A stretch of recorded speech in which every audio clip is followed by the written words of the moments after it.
ಬಂಗಾರಪೇಟೆ ಭಾರತದ ಇತಿಹಾಸದಲ್ಲಿ ಮೊದಲ ಬಾರಿಗೆ ಐತಿಹಾಸಿಕ ಜನಪರ ಯೋಜನೆಗಳನ್ನು ಜಾರಿಗೆ ತಂದು ಅವುಗಳನ್ನು ಜನರ ಮನೆ ಬಾಗಿಲಿಗೆ ತಲುಪಿಸುವ ಉದ್ದೇಶದಿಂದ ಸರ್ಕಾರ ಜನಸ್ಪಂದನ ಕಾರ್ಯಕ್ರಮವನ್ನು ಹಮ್ಮಿಕೊಳ್ಳಲಾಗುತ್ತಿದೆ. ಇದು ಅವಿಸ್ಮರಣೀಯ ಎಂದು ಕರ್ನಾಟಕ ನಗರ ಮೂಲಸೌಕರ್ಯ ಅಭಿವೃದ್ಧಿ ಹಾಗೂ ಹಣಕಾಸು ನಿಗಮದ ಅಧ್ಯಕ್ಷ ಎಸ್.ಎನ್. ನಾರಾಯಣಸ್ವಾಮಿ ಅಭಿಪ್ರಾಯಪಟ್ಟರು.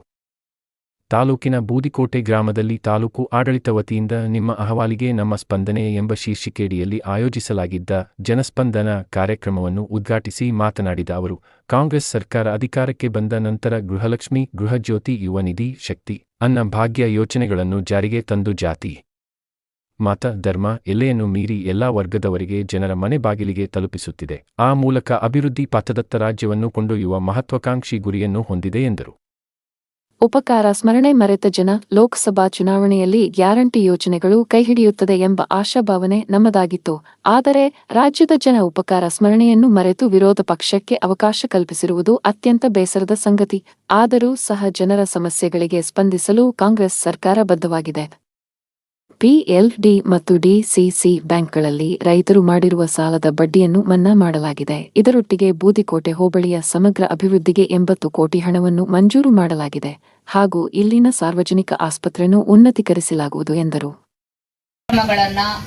ಸವಲತ್ತುಗಳನ್ನ ಜನರ ಮನೆ ಬಾಗಿಲಿಗೆ ಮುಟ್ಟಿಸುವಂತ ಒಂದು ಪ್ರಯತ್ನ ಆಗಿದೆ. ಏಕೀಕೃತ ಸಾರ್ವಜನಿಕ ಕುಂದುಕೊರತೆ ನಿವಾರಣೆಗಳ ಒಂದು ಭಾಗವಾಗಿ ಅನೇಕ ಸರ್ಕಾರದ ಇಲಾಖೆಗಳು ಒಂದಿಗಳಿಗೆ ಸ್ಪಂದಿಸುವಂತವನ್ನ ಈ ದಿನ ನಾವು ಮಾಡ್ತಾ ಇದ್ದೀವಿ. ಆದ್ದರಿಂದ ಸಾರ್ವಜನಿಕರು ತಮ್ಮ ಅರ್ಜಿಗಳನ್ನ, ತಮ್ಮ ಸಮಸ್ಯೆಗಳನ್ನ, ತಮ್ಮ ಅಹವಾಲುಗಳನ್ನ ಮಾನ್ಯ ಶಾಸಕರ ಒಂದು ಸನ್ನಿಧಿಯಲ್ಲಿ ಅಥವಾ ಅಧಿಕಾರಿಗಳ ಒಂದು ಪ್ರೆಸೆನ್ಸ್ ಏನಿದೆ ಅಲ್ಲಿ ಬಂದು ಹೇಳ್ಕೊಂಡ್ರೆ ತಕ್ಷಣದಲ್ಲಿ ಸಾಧ್ಯವಾದ್ರೆ ತಕ್ಷಣದಲ್ಲಿ ಅದಕ್ಕೆ ಪರಿಹಾರ ಕೊಡುವಂತ ಒಂದು ಪ್ರಯತ್ನ ಅಥವಾ ನಿಗದಿತ ಸಮಯದಲ್ಲಿ ಅದಕ್ಕೆ ಒಂದು ಪರಿಹಾರವನ್ನ ಹುಡುಕಿ ಕೊಡುವಂತ ಪ್ರಯತ್ನವನ್ನ ನಾವು ಮಾಡ್ತಾ ಇದ್ದೇವೆ.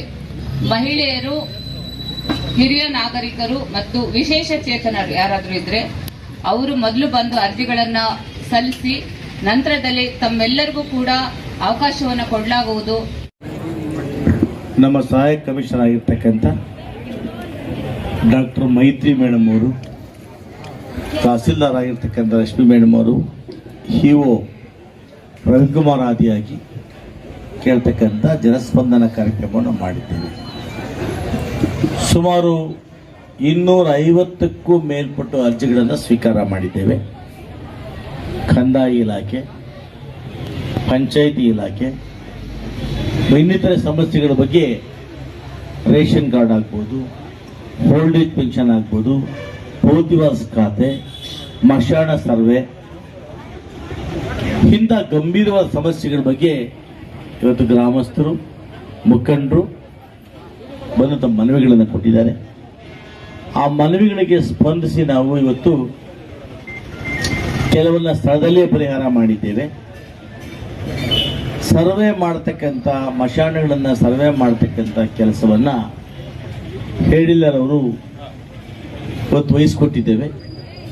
ಇವತ್ತೇನು ಮಶಾಣಗಳನ್ನು ಕಾಲ್ದಾರಿಯನ್ನು, ಮಶಾಣ ಕಾಲ್ದಾರಿ ಬಂಡಿದಾರಿಗಳನ್ನು ಏನು ಒತ್ತುವರಿಯಾಗಿದೆ ಇದನ್ನು ಬಿಡಿಸ್ಕೊಳ್ಳಲಿಕ್ಕೆ ಪೊಲೀಸ್ ಇಲಾಖೆ ಸಹಕಾರದೊಂದಿಗೆ ಸರ್ವೆಯನ್ನು ಮಾಡಿ ಆ ರಸ್ತೆಗಳನ್ನು ಬಿಡಿಸ್ಕೊಳ್ಳೋ ಕೆಲಸವನ್ನು ಕೂಡ ಇವತ್ತು ನಾವು ಮಾಡಿ ಅವರಿಗೆ ನಾವು ನಿರ್ದೇಶನವನ್ನು ಕೊಟ್ಟಿದ್ದೇವೆ. ಉಳಿದಂತೆ ಯಾವುದೂ ಕೂಡ ಕುಡಿಯೋ ನೀರಿನ ಸಮಸ್ಯೆ ಬಗ್ಗೆ ಮನವಿಗಳು ಬಂದೇ ಇಲ್ಲ. ಹೇಗಪ್ಪ ಅಂದರೆ ಎಲ್ಲ ಗ್ರಾಮಗಳಲ್ಲೂ ಕೂಡ ಕುಡಿಯೋ ನೀರಿನ ಸಮಸ್ಯೆ ಇಲ್ಲ. ಸಣ್ಣ ಪುಟ್ಟ ಸಮಸ್ಯೆಗಳನ್ನು ಹೊರತುಪಡಿಸಿದರೆ ಯಾವುದೂ ಕೂಡ ಗಂಭೀರವಾದ ಸಮಸ್ಯೆಗಳ ಬಗ್ಗೆ ಮನವಿಗಳು ಬಂದಿಲ್ಲ.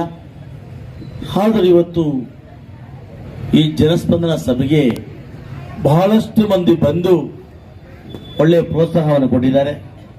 ತಾಲೂಕು ಆಡಳಿತ ವ್ಯವಸ್ಥಿತವಾಗಿ ಈ ಕಾರ್ಯಕ್ರಮವನ್ನು ಮಾಡಿದೆ.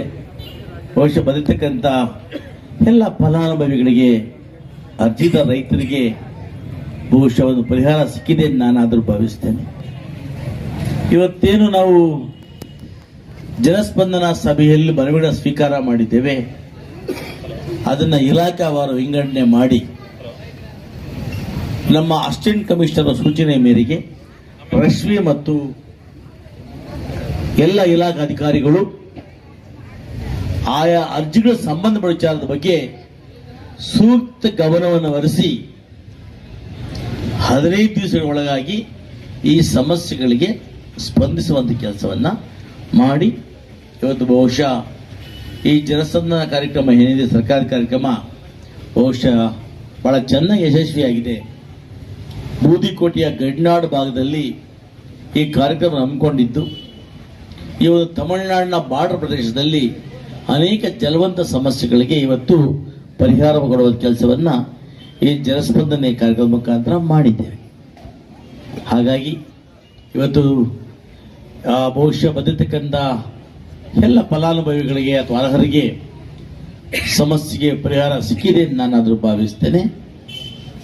ಈ ಸಭೆಯನ್ನ ಬಹಳ ಮುತುವರ್ಜಿ ವಹಿಸಿ ಕಳೆದ 1 ವಾರದಿಂದ ನಡೆಸಿಕೊಟ್ಟು ವ್ಯವಸ್ಥೆ ಮಾಡಿರ್ತಕ್ಕಂಥ ಅಸಿಸ್ಟೆಂಟ್ ಕಮಿಷನರ್ ಡಾಕ್ಟರ್ ಮೈತ್ರಿ, ತಹಸೀಲ್ದಾರ್ ರಶ್ಮಿ ಮತ್ತು ನಮ್ಮ ರೆವಿನ್ಯೂ ಇನ್ಸ್ಪೆಕ್ಟರ್ ಆಗಿರ್ತಕ್ಕಂಥ ಪವನ್ ಕುಮಾರ್ ಸಿಸ್ದಾರ್ ಎಲ್ಲ ಸಿಬ್ಬಂದಿ ಕೂಡ ಬಹಳ ಪ್ರಯಾಸಪಟ್ಟು ಮುತುವರ್ಜಿ ವಹಿಸಿ ಕಾರ್ಯಕ್ರಮ ಯಶಸ್ವಿ ಮಾಡಿಕೊಂಡಿದ್ದಾರೆ. ಹಂಗಾಗಿ ಈ ಸಿಬ್ಬಂದಿಗೆ ನಾನು ಅಭಿನಂದನೆಗಳನ್ನು ಸಲ್ಲಿಸ್ತೇನೆ. ತಮಗೂ ಕೂಡ ಇವತ್ತೇನು ಅರ್ಜಿಯನ್ನು ಕೊಟ್ಟಿದ್ದೀರಿ, ಯಾರು ಪರಿಹಾರ ಸಿಕ್ಕಿಲ್ಲ ಅಂದರೆ ಮತ್ತೆ ಬಂದು ನನ್ನನ್ನು ತಹಸೀಲ್ದಾರ್ ಅವರನ್ನ ತಾವು ಕಾಣ್ಬೋದು.